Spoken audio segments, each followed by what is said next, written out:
All right, so the door or the gate of no return.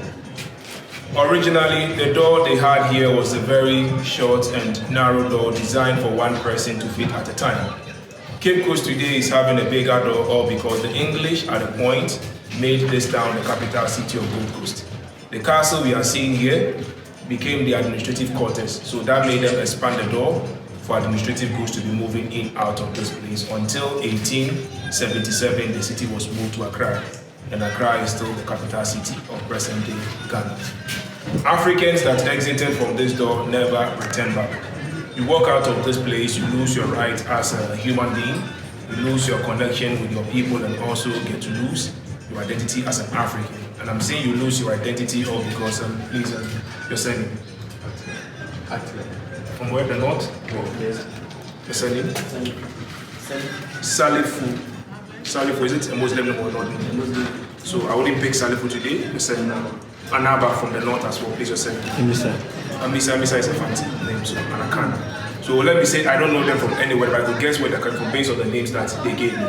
But then they don't care where we were picked from. Once we all get to the same plantation, all of us have to be Christians, giving names like James, Stephen, Mary, Peter, Stephen, and other names. If the master happens to be Smith, automatically we all tend to be Smith because we become his property. We speak different dialects, and the language barrier can't help us communicate. So the best option is for us adapting to our master's language. So years to come, all these tribes are to speak the same language and also bear the same. The descendants are going to lose their identity.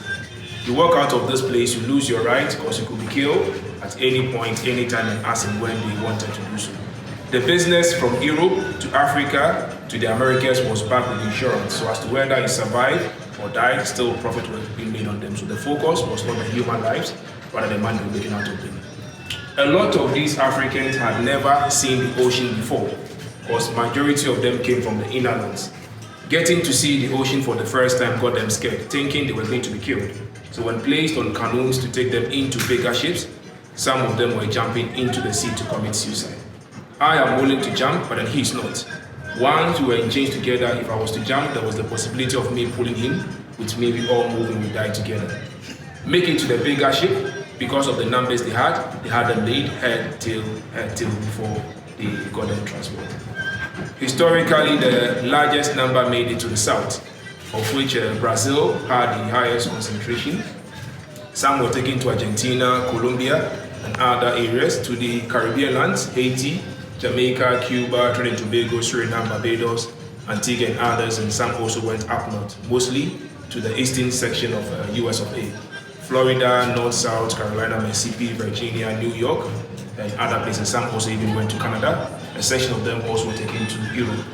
Europe to England had the highest number, France, Netherlands, Denmark, Portugal, Spain, and today we get to see black spread all over the world. As I speak with you, we keep getting different numbers, but in the world now accepts about 12.5 million Africans making it to the new world. And out of these numbers, they also do say 3 times more also died. So if you multiply 3 by 12.5, you're estimating about 38 million of them dying and only 12.5 surviving. So in all, if 50 million Africans were taken out of those buildings, only 12.5 survived. We are all using the same door of no return, but for us here, we are all assured to return to conclude together. Please, thanks.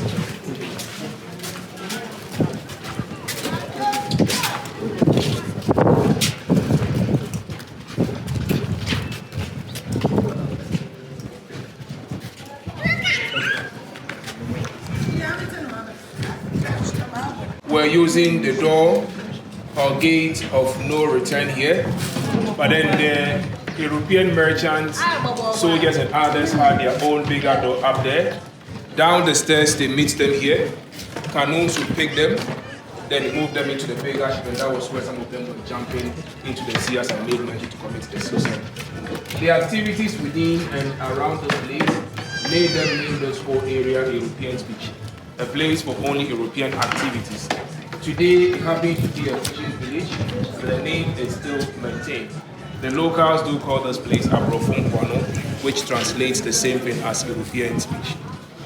If we look just at the flip of the no return, we have the door of return there, which is to tell us we are all going to return back to where we came from. We had this door in the year 1998, and that was when we celebrated our first Emancipation Day. We call it the Big or the Great Homecoming Day. Descendants of those that survived the journey were asked to come home, interact and feel their land again. The living never came alone, rather came with their ancestors, of which they brought two of them. One to represent the Americas, the other to represent the Caribbean. So from New York, a man by name Samuel Carlson, and from Jamaica, a lady by name Madame Crystal. They brought these remains to Ghana. First, it was taken to a place they call Abanzi, where they have Fort Amsterdam.